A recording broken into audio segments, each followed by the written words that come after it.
Summertime, and the living is easy. The knotweed's blooming, and the Gwenville is high. Our owners are rich, and they're also good looking. So just watch the playoff teams start to cry. Hello everyone, I'm Mark Griffiths from Wrexham AFC, and it's time for another Final Whistle Weekly. It's summertime, of course, so, we're sort of winding down a little bit here in the pod cave, but nonetheless, the world of Wrexham never stops.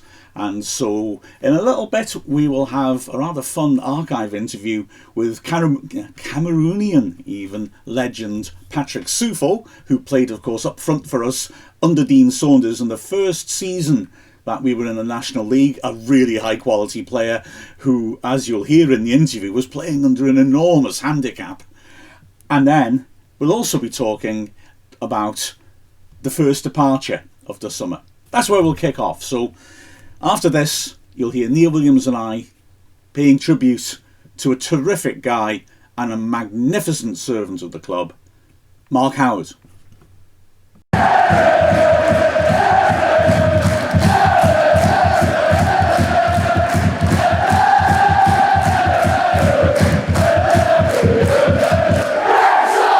Oh, Neil, Mark Howard's gone. Bless him. It's such a shame, isn't it? He's been just a great servant for the club over the last 4 years. He's been absolutely superb. A gentleman, a scholar, courteous. What else? The season when we were in the National League, and we knew that Foster was coming in, and he bowed. He took it very humbly and said he bowed down and let Foster take over. When Howard had basically seen us through the whole of that season. But he let Foster come in and take his place for the last few games to gain his promotion. What a lovely, lovely chap. Yeah, absolutely. You say he's a gentleman, a scholar, and the Hong Kong Pink Panther, theme tune was Gentleman, a Scholar, and an Acrobat. You can't miss out Acrobat with Mark Howard because, gosh, where is he now? 37, 67? I can't remember which. But, hell's bells. His professionalism and the way he's been able to keep coming back after long spells without playing, and when the reserves don't have games, he's just been remarkable, especially this season, I thought, to be able to just step in an emergency and be excellent. Yeah, that says a lot about the character of the guy. He's sat on the bench all season, and when he's called upon Mark, he's stepped up to the mark and done a great job for us. And he's been like that his whole career. He's been with us. He's been one of those goalkeepers we'll remember for a long, long time. This unfortunately happens in football. Players move on, and we're in the Championship now. But he's been a great servant to the club, and all we can do is wish him well in his future quest, whatever he may choose to do. Sixth best goals per game ratio in the history of the club, which is quite something, and second best in terms of goalkeepers who played in the Football League for us. Admittedly, not all his games were in the Football League, but out of players who played in the Football League, only Andy Dibble has conceded this at a better rate than Howard. That's quite something. It was a step down for him to come to the National League anyway. And yes, he played a key role. And when Leighton got injured as well, and he was stepping back into the team, he did a good job. But then, as you say, for me, one of the things that marks him apart as a person is the fact that, I've got to be honest. At the time when it was announced Ben Foster was coming, I thought, oh my God, great, but what a kick in the teeth for Howard, a very public kick in the teeth. A bloke's coming out of retirement rather than Howard complete the season. Even if it's not, it was just too good a chance to turn down. What must he feel like? And yet the way he handled it, and the way he very publicly talked about how what he wants is the best for the club. Correct. That's the sort of thing you rarely see in a player, isn't it? No, most players of that calibre would just throw their dummy out and spit the dummy out and all the toys out the pram and have a paddy. But no, he was very courteous. He acknowledged the reason why we brought Foster in to see us through to try and win the National League, and then Leighton stepped in as well, but he got injured and he stepped in many times for Leighton when he got injured. He's been a superb player, and his attitude has been absolutely fantastic. And he's been there as a sidekick for Conquo. Conquo's just a young lad, and he's been there as a alongside him, bringing him along and teaching him what he knows. And yeah, he's just a good all-round player, Mark, which we're sadly going to miss. But that's Wrexham Football Club. That's what all our players are about. They're all people who play in a team. They're not an I am person. They're a team player, or each and every one of them. And that's what I love what Parky brings into that club. Well, yeah, that's it, isn't it? It's a comment on his recruitment that he's brought in somebody who doesn't let his ego get in the way when Foster comes in, and likewise when Okonkwo comes in, because Foster was supposed to be first choice, Howard was going to be second choice, and then when Foster leaves, we recruit Okonkwo. But yeah, Howard is never going to let his ego get in the way, and I think that says a lot about him as a person. I love the idea of, because goalkeepers, will be their own little club within the club. And I just love the idea of this little school of excellence, this gang, which, Howard talks about, of all the goalkeepers being together and sticking together. And I like you said, he helps to bring through players like Okonkwo, but also, other young goalkeepers, Luke McNicholas, Liam Hall, have benefited with working with him, and Aidan Davidson, and as well, keepers like Callum Burton or Brad Foster as well. Throughout the last 3 years, we've seen a lot of good keepers, and they'll have benefited from working with Howard. Oh, definitely so, Mark. Yeah, as you say, you named all those keepers, and Mark Howard's been there all that time. And we keep saying he stepped in when he was called on. The freak injury to Leighton. And then next game, Howard's got to jump up to the mark and take over. He's been a superb ambassador, shall I say, for the club and for goalkeepers. I shall never forget that he got us through 90% of that National League season. Yeah. And that's what we owe for. He's been with us 4 seasons now, I think, Mark. So sorely missed, but I'm sure he's a good chap, and whether he continues on in football or carries on in a career outside of football, whatever he does, he'll do a great job for whatever he turns his hand to. Well, his intention certainly is to carry on playing, and if there are any clubs watching, I know the EFL clubs are all over our podcast, obviously. Hell's bells, you could do a lot worse than bring Mark Howard in. The guy is such a literally safe pair of hands. And this season really illustrated that, because we had that crazy run of injuries, didn't we? Okonkwo, Burton, McNicholas, we couldn't recall because he was injured as well. And it was crazy. And Howard really gets catapulted back in, and I thought he was outstanding. A couple of things. He keeps clean sheets, keeping that momentum going. He's got a couple of clean sheets from that terrific club record that we set this season. And then as well, Northampton game, he gets an assist. That's pretty handy. Then I know it's not what he's picked for, but it's helpful. And a team which are getting a lot of tight wins, that sort of thing is important. But the game that really stuck out for me this season was Burton away, a game which we were all convinced would be called off. And although, admittedly, the weather was a bit better in Burton than here, it was still the wind and everything around the ground. Oh, it was terrific. And it was a horrible conditions for a goalkeeper, as is illustrated by the fact that we won 1-0 because Elliot Lee scored direct from a corner. Not a total fluke, because Lee knew what he was doing, and Wrexham knew what they were doing. They put all these in-swinging corners in, and they could end up anywhere in the goalmouth. But, Howard was superb, I thought, in that game. I don't recall him having to make any particular saves, but his decision-making, his experience, his knowledge of when to come and try and catch the ball, when to come, and even if it's dropping close to him, realise that, okay, it's falling for me, but in a second, a gust of wind could send it 6 inches to the right. And so he knew when to punch, when to catch, handling free kicks, set pieces into our penalty area.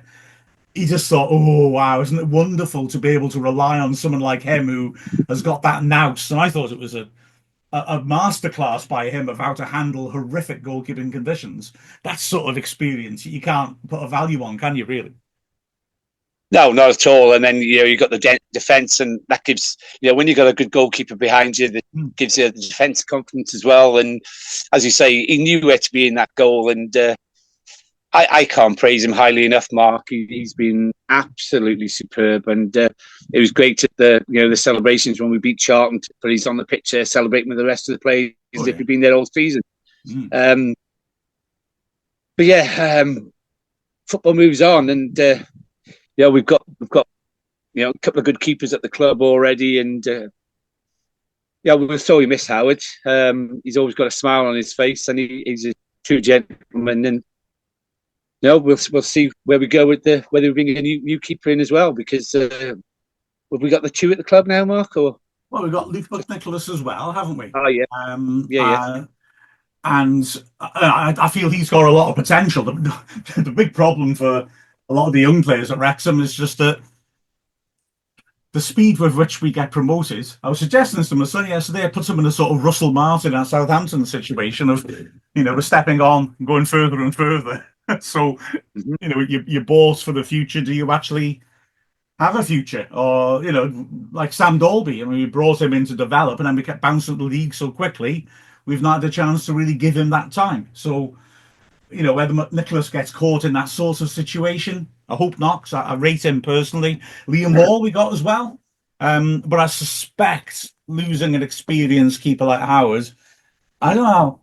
My gut feeling is we may look to bring somebody in. Maybe you got to register goalkeepers as well now. So, you can't just have a couple of young keepers around and hope that one of them will fill in. They're going to take a slot in at 25 now. Yeah, of course. Now the rules changed something in the Championship. You've got to register your keepers as well in your squad. So So obviously the club have got to look at their keepers and who they're going to bring in and who's going to leave during the summer. But there's very few players out of contract. Interesting months ahead, Mark. I think so. It just struck me then. I wish I'd thought of this before we started talking. How young are McNicholas and Hall in terms of being at an age where you don't have to register them? Because that might give us a little bit of leeway either way as well. But I just thought of that now, so I'm not sure. I got to say as well, obviously, Final Whistle is the greatest football podcast on earth. Some would say the greatest podcast on earth. That's not for me to say. But Yours, Mine, Away, Mark Howard's brilliant podcast. That is there are so many great interviews in that. The David Raya one is one that sticks in my head as being fantastic. But it's a great podcast. The guy's got, like I said, like you said, great to carry on playing, but after he finishes playing, I would argue he's got a lot more substance than a lot of the regular media faces you see on, the broadcast channels anyway. If it got any sense, they'll lean on his experience, and he won't be short on work in that regard. Oh gosh, no, he won't be short. As you said, he's got his podcast, and you've seen him on with Foster on Foster's podcast, and they work very well together. So as I said earlier, whatever he does, he'll be very successful in what he does, because he's that kind of guy, isn't he? He's a lovable guy, he's a likable guy, and he's always got a smile on his face. Absolutely. We'll miss him, won't we? Well, bless him. We will. Maybe he'll come back one day. No, TST, he's top scorer, isn't he, in the seven-a-side? We've got to use him up front. We should do. I'm sure they will. I'm sure he'll be called upon. Yeah, absolutely. Nice one. Well, after this, we'll have a little blast from the past. I can't do the Scooby-Doo thing. I'm sorry. I apologise.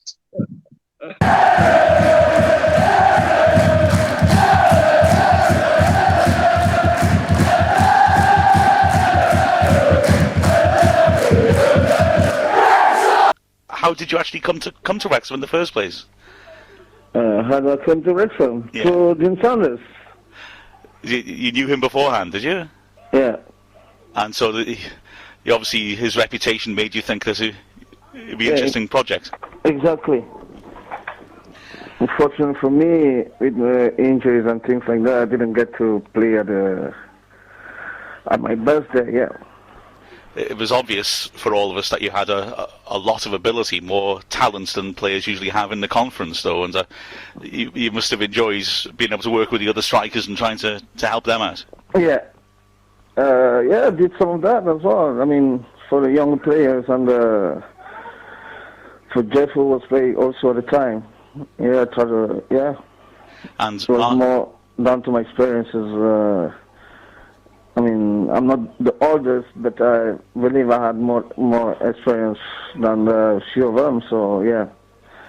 And Mark Williams as well, you played with, who's a great. Yeah. He's a good player, isn't he? I think. Yeah, what are his strengths, do you think? I mean, fantastic player. I mean, I just hope he comes back like from his injury at the same level. I hope he comes back at the same level he was before the injury. Because Mark is a fantastic player, hard worker, and it's only looking good for him for the future. Sorry, go on. Sorry. I mean, yeah. I mean, he's one of those players that he works very hard, and he can put the ball in the back of the net. So, I mean, if he keeps working that hard and playing at the level he was before the injury, there's no reason he won't make it like at the highest level. It was a shame last season that after doing so well that Wrexham fell away, wasn't it? Yeah, really? Because we lost Mark Williams. Obviously, it was a big blow for the team. The loss of Mark Williams just affected the team like in any other way. Yeah, because this was almost our main man. We lost him, and then everything just faded away after that. And frustrating for you as well. I remember watching a game near the end of the season where you would drop off the strikers and your passing was excellent, but obviously it was because of your knee. It was difficult to get into the box to get on the end of the crosses, wasn't it? Yeah, I was suffering a little bit. That's why I had the operation done last summer. A few months ago, I was suffering with my knee. Like I wasn't playing at 100%. I was playing at the.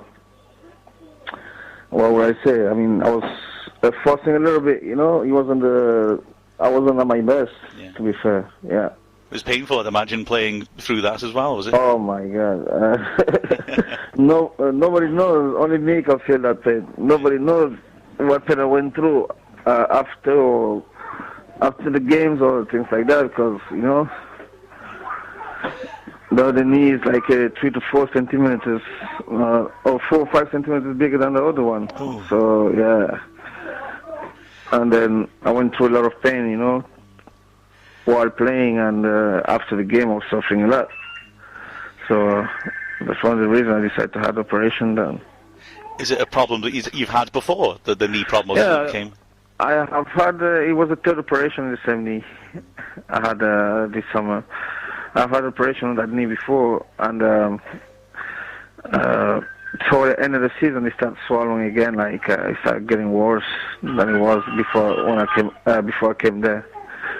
So yeah, it was a problem I had before. But obviously when you came to Wrexham you were hoping it would be settling down, I suppose. No, I was okay when I came to Wrexham, and then through the season while we were playing, it got worse every day. With every training and every game it got worse.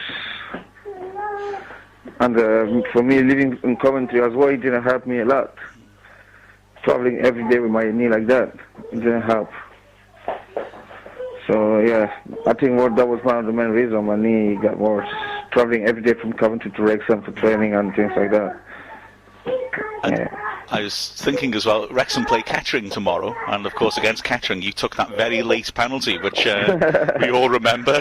Talk me through that. Do you feel nervous at something like that, or just relaxed? Well, I mean, I think that's where you have to relax and it's just another pen, Yeah. Obviously it was last minute. I understand people are nervous and things like that, but I mean, it's just it's another penalty. Of course, you just have to calm down and take it the best way possible. Do you find that in general? Obviously a player gets caught up in a game and the emotion of it.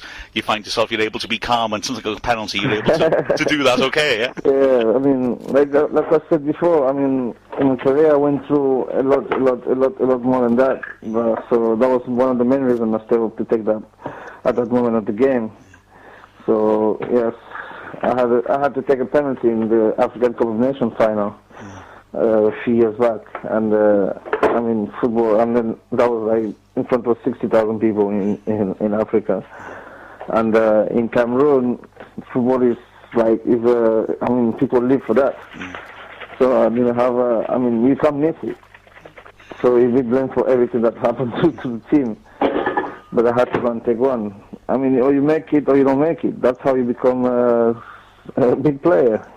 You have to take those risks, isn't it?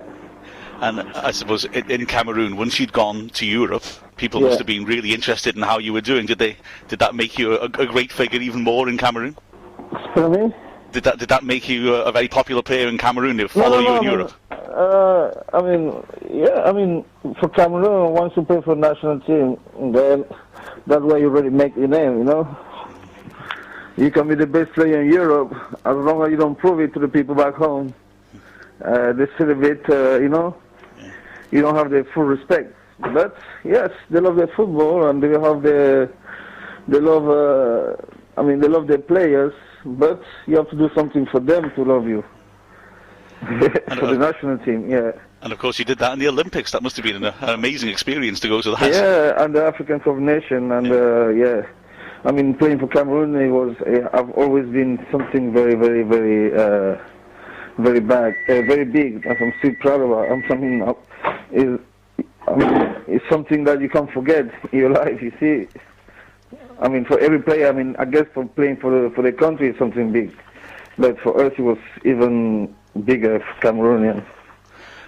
I mean, for us, for me personally, it was something even bigger. Winning the Olympics and going home and having 5,000 people waiting for you at the airport.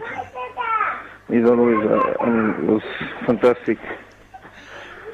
Can I just ask as well, you knew Dean Saunders before you came to Wrexham, is that right? Yes. How did you know him? Was it through working with him? Or? You know, the legend, isn't it? Oh, I see. So. What was he like as a coach? Because obviously it's his first time as a manager. Yeah. Dean, I mean, I wish I had a coach like that earlier in my career, you know.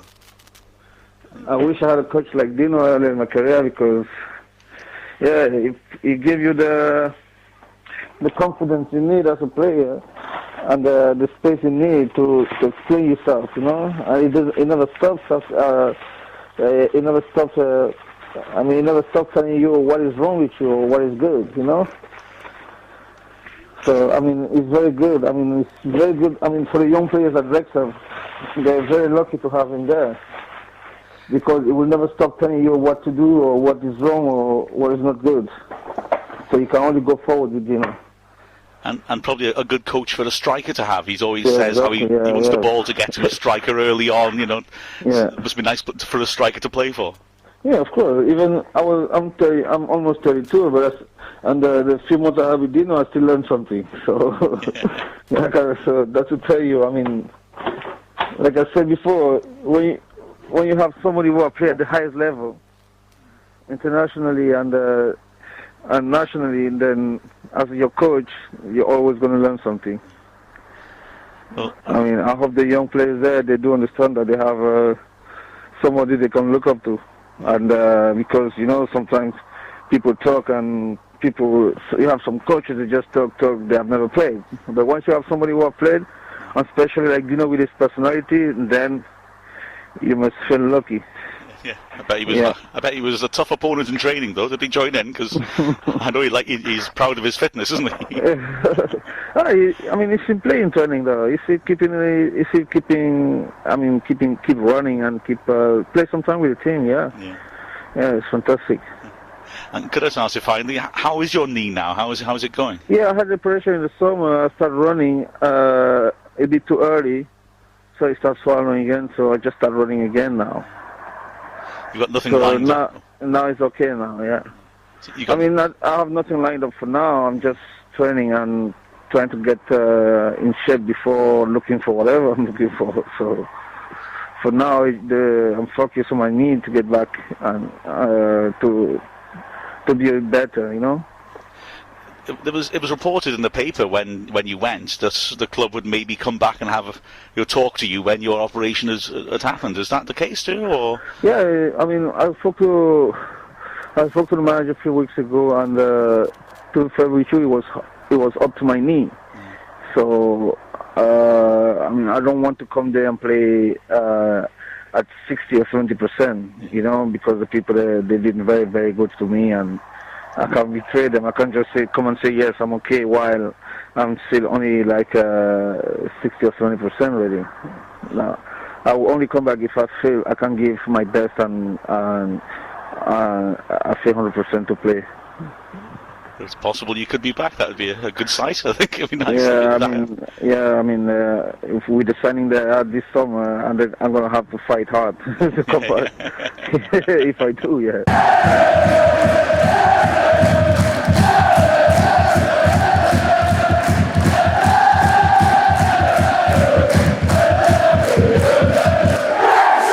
Patrick Sufo. Wow, there's a blast from the past.